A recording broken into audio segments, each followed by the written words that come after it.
Video बघत असलेल्या प्रत्येकाला महाप्रपंचतर्फे तेजस कुंभारचा सप्रेम जय शिवराय, सप्रेम जय श्रीराम. मित्रांनो, सध्या महाराष्ट्राच्या राजकारणामध्ये खूप खळबळ माजायला लागलेली आहे. काही जण ठरवून मुद्दामून अफवा पसरवत आहेत, ठरवून मुद्दामून फेक नरेटिव्ह चालवत आहेत, विनाकारण तर्कवितर्क करणं सुरू आहे, विनाकारण कोणावरही संशय घेणं सुरू आहे आणि विनाकारण दुसऱ्याच्या कामामध्ये लुडबुड करणं सुरू आहे. आता ह्या सगळ्या सवयी कोणाच्या आहेत तर प्रामुख्यानं पवार गट म्हणजे आपले आधारवड आणि शेवटचं जे आम्ही सांगितलं की विनाकारण दुसऱ्याच्या कामामध्ये लुडबुड करायची, ही घाणेरडी सवय आहे झाकण झुल्याची. आता तुम्हाला प्रश्न पडला का झाकण झुल्या कोण? तर झाकण झुल्या तोच हो जो नरकात जाऊन स्वर्ग शोधत होता आणि म्हणून त्याने मग नरकातला स्वर्ग असं काहीतरी एक गटार छाप पुस्तक लिहिलं जे आजपर्यंत कोणी वाचलेलंच नाहीये अजिबातच. त्याच्या किती आवृत्त्या आल्या किती गेल्या काहीच कळलेलं नाही. या माणसानं ते पुस्तक एखाद्याला फुकट जरी दिलेलं असेल तरी कोणी ते वाचायच्या मनस्थितीत अजिबातच नसणार. त्याचं कारण असं आहे, एका मनोरुग्णानं लिहिलेलं आपलं आत्मकथन हे एखादा सद्विचारी सद्विवेक बुद्धी असलेला माणूस अजिबात वाचणार नाही याची आम्हाला खात्री आहे. बाकी अनेकांची यावर अनेक मतं असू शकतात. कारण सुरुवातीला जसा आम्ही उल्लेख केला झाकण झुल्या, अनेकांना प्रश्न पडलेला असतो की झाकण झुल्या याचा नेमका अर्थ काय असू शकतो बरे? तर झाकण झुल्या याचा अर्थ असा असतो की समजा एखादं छोटं भांड आहे किंवा एखादी छोटी कळशी आहे आणि त्यावर झाकण ठेवलेलं आहे, मात्र ते झाकण, त्या झाकणाचं वजन हे त्या भांड्यापेक्षा किंवा कळशीपेक्षा खूपच जास्त असतं आणि मग ते ठेवल्यानंतर त्या वजनाच्या भारामुळे ते झाकण सुद्धा हलायला लागतं आणि ती भांड किंवा कळशी सुद्धा अशी डगडग डगडग करायला लागते. याला म्हणतात झाकण झुल्या. म्हणजे बघा तुम्ही, झाकण झुल्यामुळे उभाठा गट सुद्धा कसा डगडग डगडग डगडग करतोय सध्या, आणि झाकण झुल्या तर नेहमीच डगडग करतच असतो. म्हणूनच तर राजसाहेब ठाकरे यांनी झाकण झुल्याला एक नवीन नाव दिलेलं होतं, लवंडे. हा कुठेही लवंडत असतो, हा घरंगळत असतो. भांडू करून घरंगळतो, सामनामध्ये येतो, मग सामनावरून घरंगळत सिल्वर ओकवर जातो, मग तिथून घरंगळत हा राहुल गांधींना भेटायला जातो. हा माणूस अत्र तत्र सर्वत्र आहे. म्हणजे कधी कधी असं वाटतं की नारदाची स्पीड कमी पडत असावी, इतकी स्पीड ह्या माणसाच्या बेताल बोलण्याची आहे. असो, हरकत नाही. आता सुद्धा या भोंग्याने बेताल बोलण्याचा त्याचा जो शिरस्ता आहे तो सुरूच ठेवलेला आहे. आणि आता या बेताल भोंग्याची, झाकण झुल्याची, लवंड्याची गाडी घसरलेली आहे की म्हणजे प्रफुल्ल पटेलांवर. म्हणजे राष्ट्रवादी काँग्रेसचा राष्ट्रीय अध्यक्ष कोण व्हावा ह्यामध्ये तोंड कोण मारतंय तर हा झाकण झुल्या. मूळ मुद्दा, मूळ विषय आपण समजून घेऊया नेमका काय आहे ते. म्हणजे येन केन प्रकारेनं काहीही करून सुनेत्रा वहिनींची राजकीय वाटचाल ही खडतर असावी, त्या मार्गामध्ये एक ना अनेक अडथळे निर्माण व्हावेत यासाठीच हे नतद्रष्ट काम करत आहेत की काय, अशी मनामध्ये शंका आल्याशिवाय राहत नाही. म्हणूनच ही शंका व्यक्त करण्यासाठी आजचा हा व्हिडिओ प्रपंच करत आहोत. मित्रांनो, मूळ मुद्दा, मूळ विषय सुरू करण्या अगोदर नेहमीप्रमाणे आपणा सर्वांना विनंती आहे की थोर महापुरुषांकडून आदर्श घेत, प्रेरणा घेत, ऊर्जा घेत युगपुरुष, सत्पुरुष, संत, महात्मे आणि आपल्याकडचे जे कर्मवीर होऊन गेलेले आहेत सर्वजण, मोठी मोठी नावं आहेत सगळ्यांची, ज्यांनी समाजसेवा केलेली आहे, लोकांचे अश्रू पुसलेले आहेत, लोकांची मदत केलेली आहे आणि ती सुद्धा निस्वार्थ सेवाभावी वृत्तीने. आणि हाच आदर्श डोळ्यांसमोर ठेवून त्यातून प्रेरणा घेऊन आपल्या स्वाभिमानी हिंदू प्रपंच परिवाराने अशीच निस्वार्थी सेवाभावी वृत्तीने समाजसेवा, रुग्णसेवा, विद्यार्थी सेवा, शेतकरी सेवा आणि बालकांची सेवा सुरू केलेली आहे. त्या कार्याच्या व्हिडिओची एक छोटीशी झलक तुमच्या समोर ठेवत आहोत, एकदा बघून घ्या प्लीज. प्रिय बंधू भगिनींनो आणि मातांनो, आपल्या स्वाभिमानी हिंदू प्रपंच परिवारातर्फे नेहमीच अनेक गरजूंना, शेतकऱ्यांना, दिव्यांगांना, गरीब विद्यार्थ्यांना त्यांच्या शिक्षणासाठी तसेच हलाखीच्या स्थितीत असलेले कॅन्सरग्रस्त रुग्णांचे उपचार, औषध आणि त्यांच्या नातेवाईकांच्या भोजनाची सेवा मनोभावे देत आहोत. हे सगळे गरजू आपलेच बांधव आहेत. आपणास विनंती आहे की त्या सर्व गरजूंची चिंता मिटवण्यात आणि त्यांना आधार देण्यात प्रभू श्रीरामाचे नाव घेऊन आपल्या मर्जीनुसार इच्छेनुसार जमेल तसे योगदान नक्की द्यावे, ही कळकळीची विनंती. मित्रांनो, बंधू भगिनींनो, मातांनो, या सत्कर्मामध्ये आपण देखील सहभागी व्हावं आणि त्या नडलेल्यांची गरजूंची मदत करावी, त्यांना आधार द्यावा, अशी आमची तुमच्याकडे विनंती आहे. दिल्या गेलेल्या जीपे फोनपे क्रमांकावर तुमच्या इच्छेनुसार मर्जीनुसार तुम्हाला जे योगदान द्यावं वाटतं ते निश्चित द्या. त्याचा ट्रान्झॅक्शनचा स्क्रीनशॉट काढून तो आम्हाला व्हॉट्सअपवर पाठवा, म्हणजे त्याची पावती बनवून ती आम्हाला तुमच्यापर्यंत पोहोचवता येईल. मन मोठं करा, प्रभू श्रीरामाचं नाव घ्या आणि आपण काहीतरी सत्कर्म करत आहोत, सकारात्मक करत आहोत, याचं समाधान लाभले. चला मूळ मुद्दा, मूळ विषय सुरू करूया. तर झाकण झुल्यानं एक स्टेटमेंट दिलेलं आहे. या स्टेटमेंटमध्ये झाकण झुल्याचं म्हणणं असं आहे, म्हणजे या लवंड्यांचं म्हणणं असं आहे, अजित पवारांचा पक्ष हा पवारांचा पक्ष होता, पटेलांचा पक्ष नव्हता, त्यामुळे त्यांनी उगाच चिडचिड करू नये. प्रफुल्ल पटेल हे त्यांच्या पक्षाचे नेते असले तरीही त्याही पेक्षा जास्त ते मोदी आणि शहा यांचे भक्त आहेत. बघा ना, अंडरलाईन करतोय या सगळ्या ओळी मी. त्यांनी आपले ते कार्य सुरूच ठेवावे, परंतु अजित पवारांच्या पक्षाविषयी निर्णय घेण्याचा पूर्ण अधिकार केवळ त्यांच्या पक्षातील लोकांनाच आहे. हे सल्ला देत आहेत. सल्ला देण्यापेक्षाही असं म्हणतात की सूचना म्हणूया याला आपण. हे प्रफुल्ल पटेल यांना सूचना देत आहेत की हा पवारांचा पक्ष आहे, पटेलांचा नाही. पटेल हे मोदी आणि शहा यांचे भक्त आहेत, त्यांनी त्यांचीच भक्ती करत राहावी. पक्षामध्ये काय निर्णय घ्यायचे हे पवार ठरवतील. कोणते पवार ठरवतील? सुनेत्रा पवार ठरवतील की शरद पवार ठरवतील की रोहित पवार ठरवतील? सुप्रिया सुळे काही पवार राहिलेल्या नाही आहेत आता. तसंही त्या सुप्रिया सुळे असंच आडनाव लावतात, सुळे पवार थोडी लावतात त्या. त्याच्यामुळे पवारांमध्ये सुळ्यांची आम्ही गिनती करत नाही. म्हणजे सुळे या गेम मधून बाहेर. आता 3 पवार उरले, शरद पवार, रोहित पवार आणि सुनेत्रा पवार. अहो, पण या लवंड्यांच्या एक गोष्ट लक्षात आली पाहिजे की आपण जी नशापाणी करतो त्या नशेच्या भरामध्ये आपण वाटेल ते बोलून जातो. या भोंग्याला हे माहीतच नाही का अजूनही की हे 2 पक्ष वेगळे झालेले आहेत. काकांकडे तुतारी आहे, वहिनींकडे घड्याळ आहे आता, जे अगोदर दादांच्या हातात होतं. ती तर काळानं झडप घातली आणि वेळ चुकली दादांची पहिल्यांदा आयुष्यात.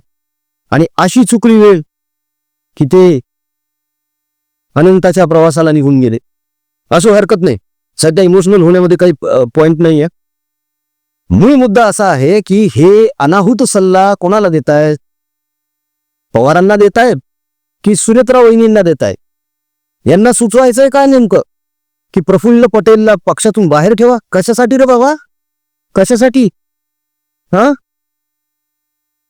तुमच्या पक्षामध्ये काय चाललंय तुला माहितीये का? त्या प्रियंका चतुर्वेदी सोबत लंडन मध्ये दावोसच्या मीटिंग नंतर बर्फ कोण खेळत होतं तिकडे स्नोफॉल मध्ये? तुमचे युवराजच ना, पेंग्विन साहेब.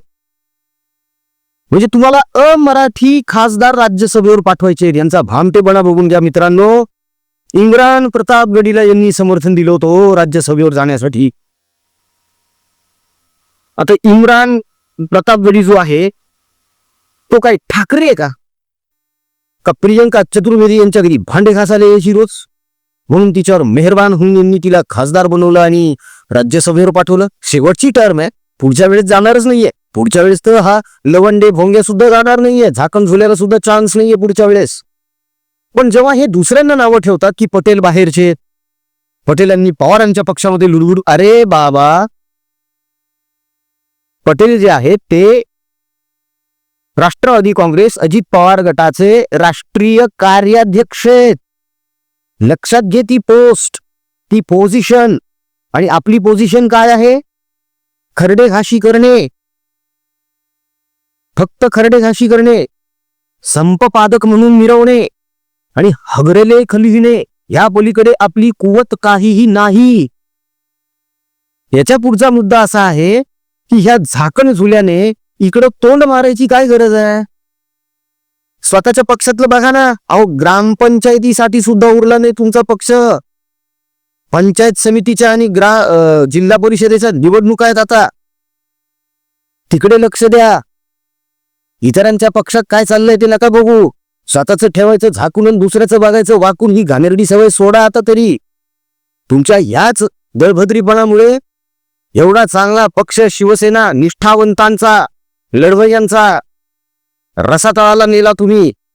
हे तर भलं करो एकनाथ भाई शिंदे यांचं की बाळासाहेब ठाकरे यांचे विचार घेऊन ते पुढे निघाले आणि तुमच्यासारख्या मूर्ख माणसाच्या तावडीतून त्या आमदारांना आणि खासदारांना आणि असंख्य कार्यकर्त्यांना त्यांनी बाहेर काढलं. तुमच्या वक्तव्यांमुळे तुमच्याच पक्षातले कार्यकर्ते आणि नेते खवळलेले तुमच्यावर. तुमच्या बोलण्यामुळे ते तोंड खशी पडतात. तोंड दाखवायला जागा उरलेली नाहीये त्या लोकांना कुठे. कोणी येतंय आणि काही बोलून जातंय त्यांना. जेव्हा बाळासाहेब ठाकरे होते तेव्हा शिवसेनेबद्दल शब्द काढायची कोणाची हिंमत नव्हती, कोणी थजावत नव्हतं. मात्र आता कोणी यायला टपल्या मारून चाललंय. आणि ही गत कोणामुळे झालेली आहे तर ह्या लवंड्यामुळे, ह्या झाकण झुल्यामुळे. कधी कधी असं वाटतं की महाभारतामध्ये धृतराष्ट्र अंध होते की उद्धव ठाकरे अंध आहेत.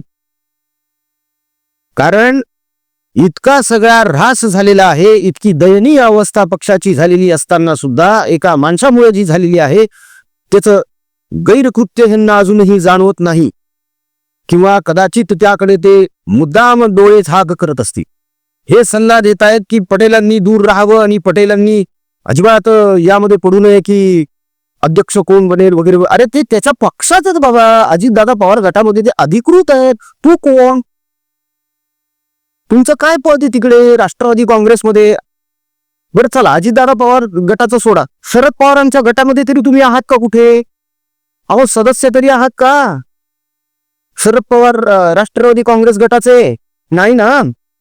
मग कशाला दुसरीकडे लुडबुड करता? तुम्ही दुसऱ्याला सांगता की इकडे तिकडे बघू नका, लुडबुड करू नका म्हणून. पण तुम्ही कशाला तोंड मारत आहात तिकडं? तुम्ही का नाक खुपसत आहात? तुम्ही घ्या ना सर आवडतं, सावरा की स्वतःला. तुम्ही स्वतःच्या पक्षाचं बघा की आधी. अहो, ओळीनं 10 ग्रामपंचायतीची गावं जिंकता येत नाहीयेत तुम्हाला. तुम्ही चालले दुसऱ्याला सल्ले द्यायला. अरे वा, दीड शहाणे. याला म्हणतात उंटावरून शेळ्या हाकणे. पण उंटावरून शेळ्या हाकणार जर गाढ हवा असेल तर अशीच गत होणार आहे ना. दुसरं काय बोलावं या माणसाला अजून. मित्रांनो, हे सगळं कशामुळे चालू आहे? हा सगळा तरफडा कशामुळे चालू आहे? ही सगळी उठाठेव किंवा ह्यांचा असा मूळव्याध का ठणकतोय? त्याचं कारण आहे ह्यांना दिवा स्वप्न पडलेले होते कुठेतरी मध्यंतरी की रश्मी वहिनींना महाराष्ट्र राज्याची पहिली महिला मुख्यमंत्री करायचं. प्लॅनिंग झालेली होती सगळी. किचन कॅबिनेट मध्ये सगळं ठरलेलं होतं. फेसकटलाय प्लॅन. विरोधी पक्ष नेते सुद्धा बोलू शकत नाही, त्यांची एवढी पात्रताच नाहीये. तिन्ही पक्षांची मिळून भकास आघाडीची सुज्ञ मतदारांनी यांना यांची लायकी दाखवून दिलेली आहे. तरी सुद्धा यांना असं वाटतं की नाही नाही, आम्हीच श्रेष्ठ, आम्हीच ग्रेट. राहा तुमच्या भ्रमात, बघत राहा दिवा स्वप्न. उद्या चालून तुमचेच कार्यकर्ते जेव्हा तुम्हाला रस्त्यावर हिंडू देणार नाहीत तेव्हा कळेल. सौ दाऊद एक राऊत. कशाचे सौ दाऊद? एखाद्या माणसानं जोरात आवाज जर चढवला यांच्यावर तर हे घाबरून पळून जातील. उगं ते असे असे डोळे करत हलत डुलत नाचत बिचत काहीतरी मानेला झटके देत बोलायचं. ती काही स्टाईल नाहीये, ती विकृती आहे. ती अंगविक्षेप करणं ही विकृती आहे. सभ्य माणसाप्रमाणे यावं, बोलावं, छान 4 शब्द सांगावेत चांगले. सुचत नसेल तर जय महाराष्ट्र करावा, निघून जावं. पण वाह्यात बडबड करू नये माणसानं. या पूर्ण पृथ्वी तलावर जर कोणी सगळ्यात जास्त मूर्ख, गाढव, ढोंगी, बेगडी, नतद्रष्ट, दळभद्री, कपाळ करंटा असं जर कोणी व्यक्तिमत्व असे पांढऱ्या पायाचं तर ते हे. बघा ना तुम्ही, उद्धव ठाकरेंनी याच्या हातात कमान दिली, यानं बुडवून टाकला पक्षच. ठीक आहे. नंतर पवारांकडे गेला, पवारांची अवस्था वाईट करून टाकली विधानसभेला. ह्या विधानसभेला पवारांची अवस्था वाईट केली आणि महानगरपालिकेमध्ये राज ठाकरेंची अवस्था वाईट करून टाकली. म्हणजे एकाच वेळी 3 पक्षांना कुलूप लावायचा चंग या माणसाला बांधलेला आहे. पवार साहेबांना या गोष्टी करतात, त्याच्यामुळे पवार साहेब फार जास्त थारा देत नाहीत या माणसाला. जेवढ्या पुरतं तेवढं वापरतात, मिठापुरतं. आपण जेवणात कसं थोडंसं मीठ टाकतो कमी असेल तर, तसं वापरतात पवार यांना आणि लगेच ती बरणी बाजूला करून टाकतात. हो, उद्धव ठाकरेंचं तसं नाहीये. उद्धव ठाकरेंच्या लेखी हे मीठ नाहीये, ही पिठी साखर आहे. खात राहा बक बक बक बक. घ्या बघा परिणाम त्याची. ह्यामध्ये फक्त उद्धव ठाकरेंचीच नाही, बाळासाहेबांची लिगसी ही खाली आली. याचं जास्त वाईट वाटतं की ज्या माणसाने हाडाची गाडं केली, रक्ताचं पाणी केलं आणि संघटना वाढवली, ज्याने एक आदर्श निर्माण केला, अशा व्यक्ती उत्तुंग व्यक्तिमत्वाला जर ते आभाळातून बघत असतील तर काय वाटत असेल. देवा रे देवा, देवा रे देवा. 100 शत्रू पैदा करा, पण ह्या झाकण उचलल्यासारखा एकही मित्र देऊ नको रे बाबा. देवाकडे प्रार्थना आहे आमची, प्रभू श्री रामा एवढी हे प्रार्थना नक्की आहे. 100 शत्रू दे, पण हे असला एक नालायक मित्र अजिबात देऊ नकोस. मित्रांनो, तुम्हाला काय वाटतं, प्रफुल्ल पटेल यांनी काय करायला पाहिजे आता? म्हणजे गप्प बसावं की सुनेत्रा वहिनी यांना साथ देऊन त्यांचं नेतृत्व स्वीकारून पक्ष बांधणी आणखी मजबूत करावी, आणखी पुढे यावं, सुनेत्रा वहिनींना सपोर्ट करावा या संकटाच्या काळामध्ये, या दुःखाच्या काळामध्ये सगळ्यांनी त्यांच्या पाठीमागं खंबीरपणे उभं राहणं गरजेचं आहे असं आम्हाला तरी वाटतं. किमान हे बघा, माणुसकी म्हणून आपण असा विचार नक्कीच करू शकतो. बघा, पक्षीय राजकारण जे आहे ते एका बाजूला, मात्र एक स्त्री जिने आपला पती गमावलेला आहे, ते दुःख विसरून जर ती काहीतरी करत आहे, निर्णय घेत आहे एखादा, तर नक्कीच त्या धाडसाचं कौतुक केलं पाहिजे. मित्रांनो, उगाच ह्या झाकण झुल्यासारखी वाह्यात आणि फालतू बडबड करून तोंडाची वाक दवडण्यामध्ये काही अर्थ नाहीये. सांगण्याचा मुद्दा फक्त एवढा एकच होता की बघा, ही कसली नालायक आहेत, करंटे आहेत. अभिव्यक्ती स्वातंत्र्य घेतलं बरं का.